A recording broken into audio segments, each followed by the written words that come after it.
તો મોરબીમાં હળવદના ગ્રામ્ય પંથકમાં ભારે વરસાદને કારણે પાણી ભરાઈ ગયા છે।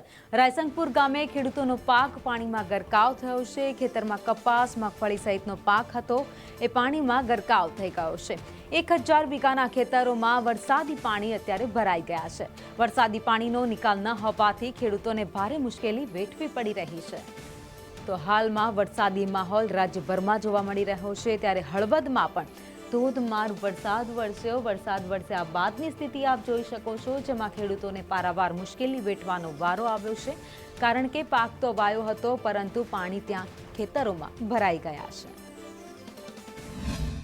મોરબી જિલ્લામાં સતત મેઘરાજાએ મહેર કરી છે ને તેને લઈ ઠેર ઠેર પાણી ભરાવાની શરૂઆત થઈ ચૂકી છે। ત્યારે આપણે હળવદ તાલુકાના રાજસિંગપર ગામે આવ્યા છીએ। રાજસિંગપર ગામે મોડી રાતથી જ વરસાદ છે ને તેને લઈ ખેતરો પણ જળબંબાકાર બન્યા છે। જે પ્રકારે દ્રશ્યો જોઈ રહ્યા છો કે કપાસનો પાક હોય કે એરંડાનો હોય કે મગફળીનો હોય, તમામ પાકો પાણીમાં ગરકાવ થઈ ચૂક્યા છે અને તેને લઈ ખેડૂતો પણ ચિંતિત બન્યા છે। રાયસંગપુર ગામમાં મુશ્કેલી એટલી બધી પડે છે કે અમારે વરસાદ થાય ને ત્યારે હળવદ કોઈ દર્દીને કોઈ ડિલિવરીના કેસ કે ગમે તેને લઈ જવા હોય તો આ જગ્યા ઉપર એ પાણી એટલું હોય છે અને આગળનો ઓકરો હોય ને અહીંયા કાયદેસર બેઠા નાલાની ખાસ જરૂર છે, બરાબર। જો આ બેઠું નાલું ન કરે ને એટલે ગમે તેવો કેસ અમારો ગંભીર હોય તો એ ચૈથીને અમારે હળવદ જવું હોય તો જઈ શકતા નથી। વારંવાર અમે આ આગળ તંત્રને જાણ કરી પણ હજી લગીને કોઈ જ આના પગલાં લેવાના નથી। 1000 વીઘા જમીન આવી પડતર રહી છે, પાણી જેવડા ભરાય છે, બરાબર, કેમ કે આગળ કોઈ નિકાલ જ નહીં પાણીનો।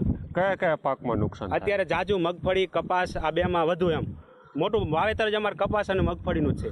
તમે રજૂઆત કરો છો તો તંત્ર શું કહે છે? તંત્ર કોઈ જવાબ જ નથી દેતું અમને કોઈ દી, બરાબર। એમ કહે થઈ જાય છે, જો રાજકારણી આવે ત્યારે એમ જ કહે તમારું થઈ જાય છે, પણ હજી લગીને આ ઓકરાના લગભગ છેલ્લા 10 વર્ષથી આમ નામ જાણ કરી, હજી લગીને કોઈ પગલાં લેવાના નથી। તો આ ખરેખર રાજસિંગપરની સ્થિતિ છે કે 1000 વીઘામાં પાક નિષ્ફળ જવાને આરે છે, પરંતુ તંત્ર ક્યારે જાગશે, પાણીનો યોગ્ય નિકાલ ક્યારે કરશે અને સાથે જ અહીંથી જે વાહન ચાલકો પીડાઈ રહે છે ત્યારે તેઓને ક્યારે અહીંયા સારી સુવિધા મળશે, આ તમામ પ્રશ્નો જોવા મળી રહ્યા છે। જગદીશ પરમાર, સંદેશ ન્યૂઝ, મોરબી।